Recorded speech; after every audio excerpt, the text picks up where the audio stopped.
Welcome back to the Retro Vault, where we'll be looking at and diving into stories from games of old. PS1, PS2, Xbox, PS3 and 360 era titles. In this installment we'll be returning to the PS1 era and looking at the story behind Capcom's Dino Crisis 2. In the previous Retro Vault video we looked at the story behind the first installment in this franchise. In Dino Crisis 2, the story was a slight continuation of the first, with alterations to the style of gameplay and with two protagonists instead of one. Despite the switch up, Dino Crisis 2 was a commercial success, having sold nearly 1.2 million copies on the PlayStation. Although it lived in the imperious shadow of Capcom's other horror IP, the infamous Resident Evil franchise, the Dino Crisis games still do hold up today, and I'd imagine a remake would be gratefully received by the fan base. As we covered the first game in the previous video, I'll recap the story of Dino Crisis 1 briefly, and then we'll get into the story of 2. In the year 2009, a US government agency called SORT, which stands for Secret Operation Raid Team, sent an undercover agent called Tom to Ibis Island in the Borginian Republic under the guise of him being a foreign researcher. He was to find out and report back as to whether or not the Borginian Republic's energy project could be utilised militarily, as a weapon. Tom found no such evidence, but he did find that the lead researcher at the facility, a Dr. Edward Kirk, had discovered a third-generation clean energy source that was more efficient than nuclear energy. Dr. Edward Kirk used to work for the US government until they cut his funding, and was listed as deceased for the last 3 years after a lab accident, so this was enough for SORT to send a team to Ibis Island in order to investigate further. On the island's base, the team, Regina, Gale, Rick and Cooper, found everything had gone to pot. Dinosaurs were roaming the island and had killed pretty much everyone at the base, including Tom. They eventually found Kirk and discovered that the Borginian Republic helped him fake his own death in order for him to work covertly for them in order to make weapons. Kirk revealed that the dinosaurs were there as a result of one of his experiments on third energy technology. A rift in space and time was created, linking two time periods on the same island together, a manipulation of space-time, one in the present day and the other from millions of years prior. The dinosaurs came through the rift. Overloading the reactors at the facility allowed the team to close the rift, and depending on endings, the whole team escaped the island or some members were left behind. 1 year after the events on Ibis Island in May 2010, the United States Army's TRAT unit, which stands for Tactical Reconnoitering and Acquisition Team, was sent to investigate the sudden disappearance of Edward City and the land that surrounds it, including the disappearance of a military facility along with a US government research outpost. After what happened on Ibis Island, Dr. Kirk's third energy research was being continued at this research outpost. The city was a small town community solely made up of third energy researchers, their families and US military personnel. Due to her knowledge and experience of what happened on Ibis Island, Regina was to be brought along in an advisory role. Their orders were to travel through a time gate, locate the survivors and to obtain data on the third energy project. When the team arrived, their camp is attacked by a pack of velociraptor, killing everyone but Lieutenant Dylan Morton, TRAT member David and Regina as the only survivors of the attack. It gets worse as shortly after a Tyrannosaurus Rex shows up. David grabs an RPG and fires at the T-Rex, damaging its eye, and this allows Dylan and Regina to escape unharmed. After falling down the mountainside, Dylan and Regina stop to discuss what they should do next. Dylan mentions there are 1,000 survivors that need locating and rescuing, but there are odds with which way to go, so they split up. Regina heads back to their ship. Heading through the jungle and coming across more dinos, Dylan spots a strange person wearing a black helmet and jumpsuit. Unfortunately, this person disappears up a ladder. Pushing further into the jungle, Dylan finds evidence of the merging of the two time periods, with a part of a tunnel there, along with a destroyed car. He eventually arrives at a military facility. He is immediately attacked by the injured T-Rex that attacked them before. Dylan survives the encounter, but after he is attacked by more of the mysterious people wearing helmets and black jumpsuits. He dodges their attacks and heads for a nearby door, entering into the military facility. He spots the Third Energy Development Project symbol there. The facility has been deserted for what seems to be a long time and was formerly located in Edward City, way back in the present day. A corpse in the medical bay of the facility shows this as well, that many years have passed since the city disappeared. Heading into the hardware storage area, Dylan picks up a key card, but he ends up triggering an alarm and he gets trapped inside a secure room and makes a distress call.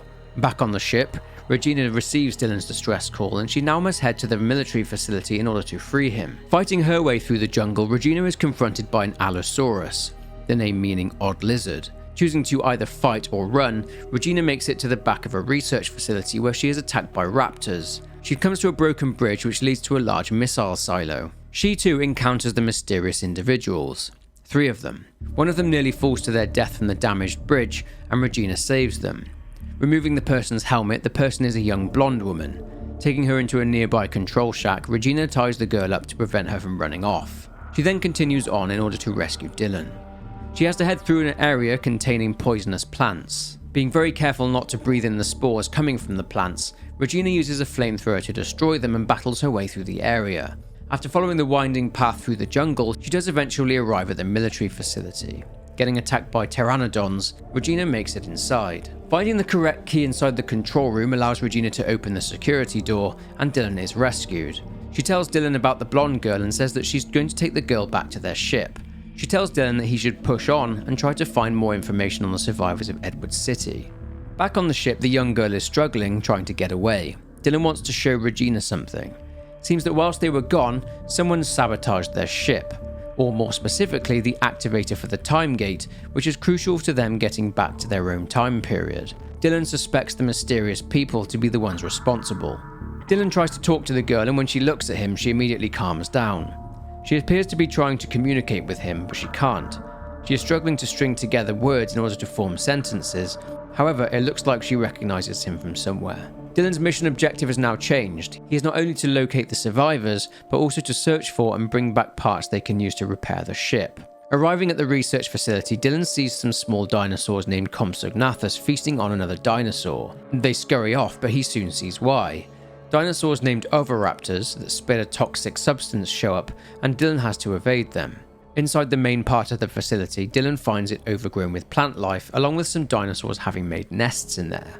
Just as he's about to use a key card, it's snatched by one of the Compsognathus. They'd been nicknamed Compies by the researchers, and a researcher's note stated that this had become a known problem, that they had taken a liking to any shiny items. This included watches, jewelry, and other valuable items. They noted that their behaviour was much like that of birds. They tried to capture these creatures and finally did, trapping one of them in an animal cage, trapping them by using the ventilation shafts in their covers. Needing the keycard back, Dylan follows the advice of the researchers and does himself manage to capture one of the cheeky little blighters, and he retrieves the keycard. Pushing on with his mission, Dylan discovers human corpses being preserved inside containment chambers, being kept for autopsy. As it turns out, the researchers, along with residents and soldiers from Edward City, were being attacked by young people who were not from the city. The researchers theorized that these youths must be from a different time period. They took a picture of one of the youths that were attacking them. Dylan finds a starter battery for the ship. Returning to the ship with the starter battery, Dylan finds that the young girl is gone. She's escaped. Regina tries to work out where the girl came from, and that she doesn't exist on any of the databases regarding the residents of Edward City. It's almost as if she doesn't exist. Dylan shares what he found, that the helmet people are from a different time period. With nothing else to theorize on, they fit the starter battery to the ship. They decide that particular area doesn't have anything else useful in terms of finding the survivors, so they agree to look elsewhere. They set course for a different area. It would never be simple, as they are attacked by more dinosaurs, this time by dinosaurs called Plesiosaurus, along with more pteranodons. Dylan heads out onto the deck of the ship and uses the onboard guns to fight the dinosaurs off whilst Regina pilots the ship. After a tense encounter, they make it to their destination. Arriving at the third energy facility and fighting off yet more Plesiosaurus, Regina heads along the walkways towards the research facility. She finds more dead people there.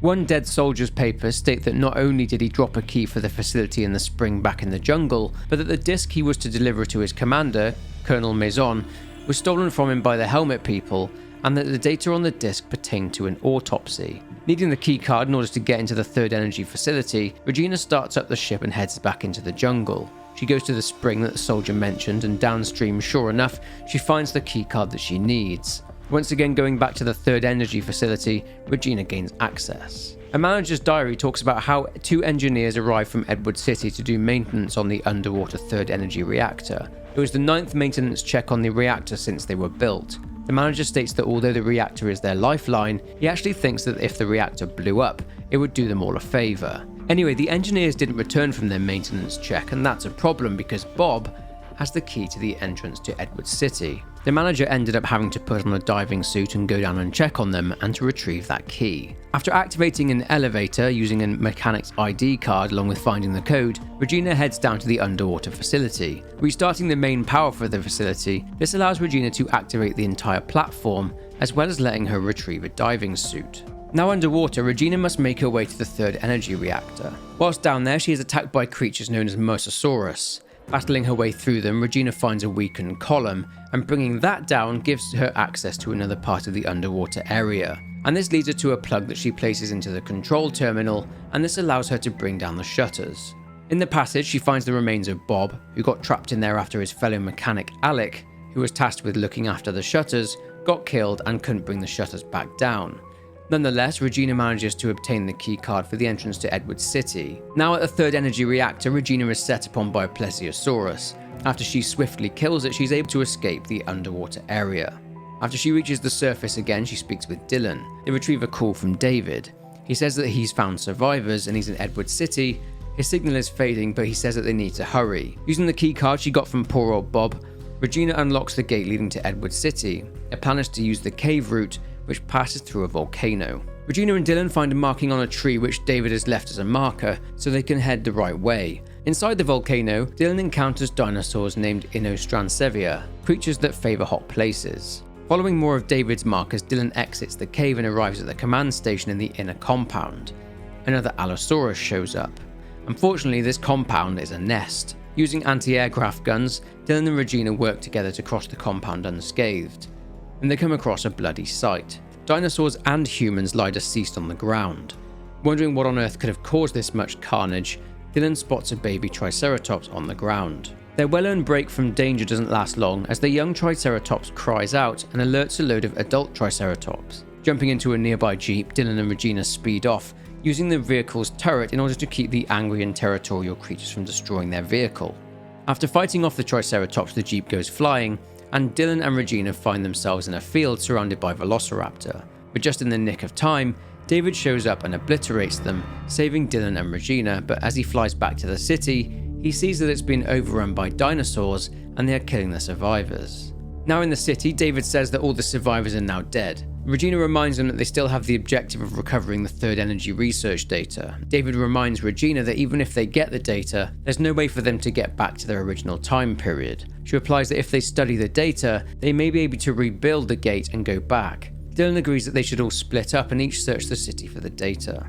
Heading through the living quarters, Dylan meets an old adversary, the one-eyed T-Rex. Dylan spots a tank and uses it to get away from the T-Rex, and he eventually makes it to the highway outside of the city and finds a gas mask.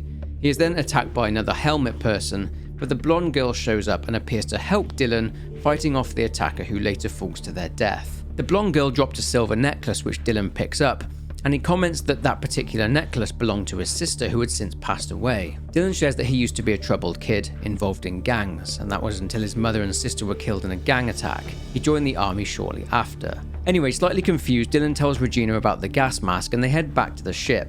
Regina then heads back to the jungle and into the poisonous area.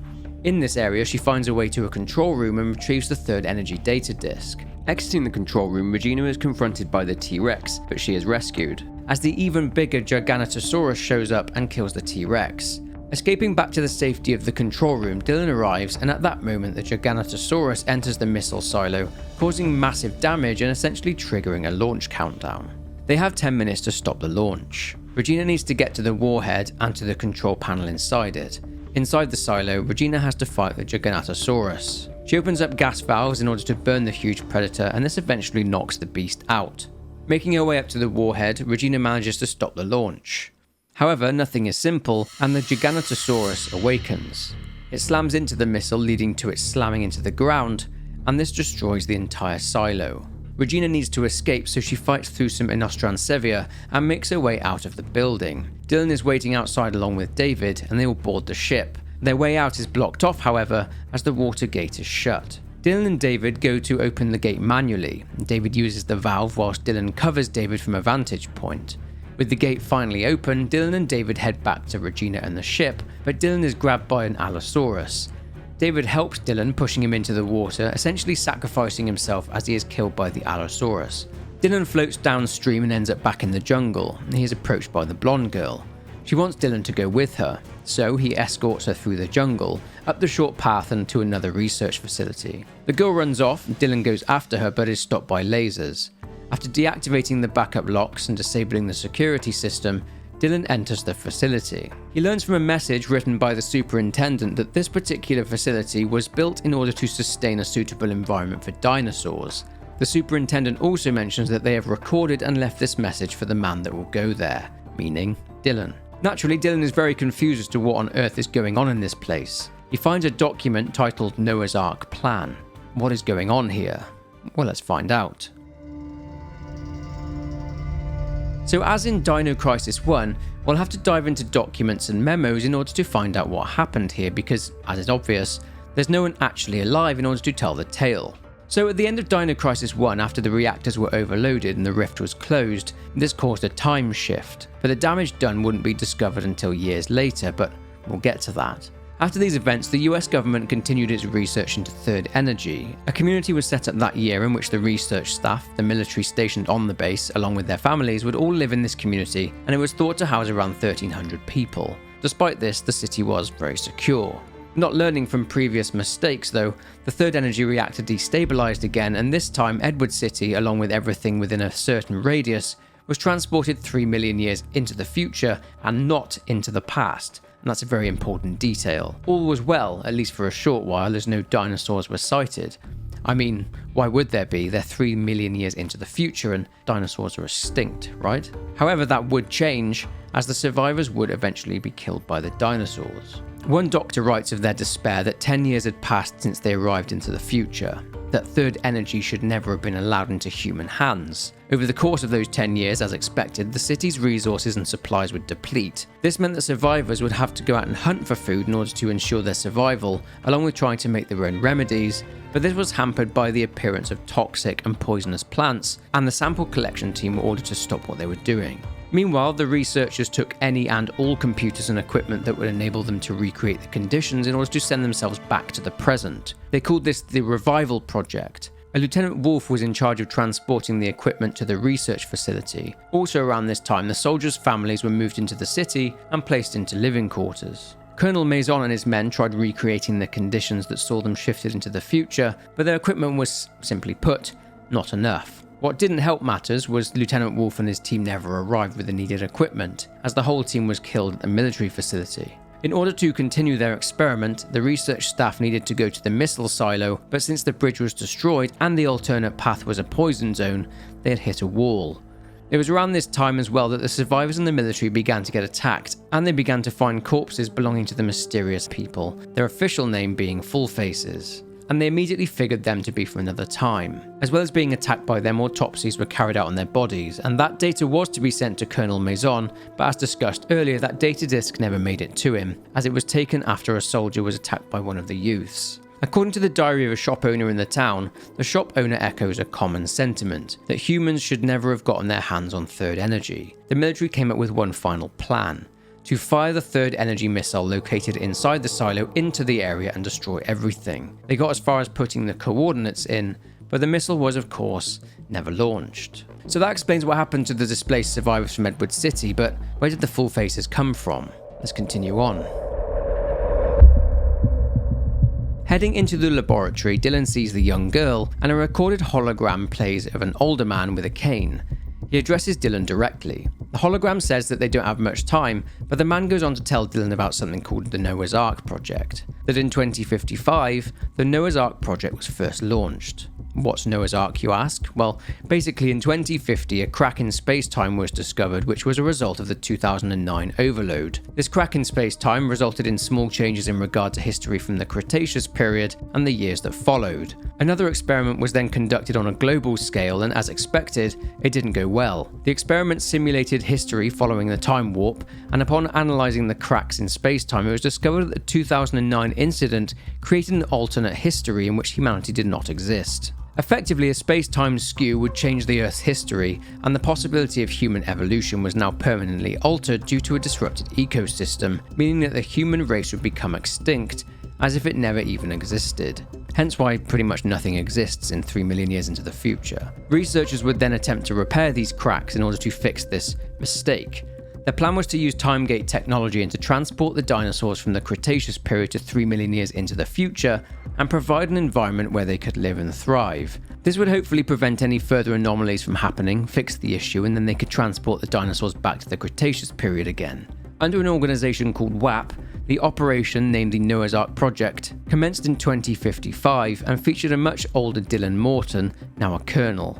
His experience with time gates from what happened in 2010 was considered very useful to what WAP were trying to achieve. The first part of the operation was a success, and the dinosaurs were taken 3 million years into the future.